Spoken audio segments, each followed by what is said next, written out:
Shave பண்ண காசு இல்லாதவனும் முடி வெட்ட காசு இல்லாதவன்லாம் இப்ப இயேசுநாதர் ஆயிட்டான். ஏன்னா முடி வளர்ந்துருச்சு. அதுக்கு நீங்க செய்ய வேண்டிய முதலாவது வேலை, போய் முதல்ல உங்க வீட்டுக்குள்ள இருக்கிற இயேசுநாதர் போட்டோ, அவங்க அம்மா போட்டோ, அப்பா போட்டோ எதா இருந்தாலும் தூக்கி வெளியே போட. அவங்க எல்லாம் அப்படி இல்ல, அப்படி வச்சு நீங்க கேவலப்படுத்துறீங்க அவங்கள. அவங்க எல்லாம் அப்படி இல்ல, அவங்க ரொம்ப அழகா இருப்பாங்க. ஏன்னா அவங்க எல்லாம் பிறப்பிலேயே யூதர்கள், ரொம்ப அழகா இருந்திருப்பாங்க. இந்த மாதிரி முகத்தோட இருந்த வாய்ப்பே இல்ல.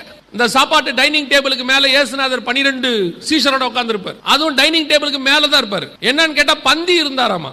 நான் ஒருத்தர்கிட்ட கேட்டேன், இதையா இங்கே வச்சிருக்கீங்கன்னு கேட்டேன். இயேசுநாதர் இருக்காரு, லாஸ்டா யூதாஸ் இருக்கான் அந்த 12ல. உங்க வீட்டுக்குள்ள யூதாஸையும் வச்சிருக்கீங்க. அதுல ஒரு பெருமை வேற, நாங்க பிரான்ஸ்ல வாங்கணும் இதோ ஒருத்தர் எங்களுக்கு gift கொடுத்தாரு. வச்சிருக்கிறது தப்பான பொருள்.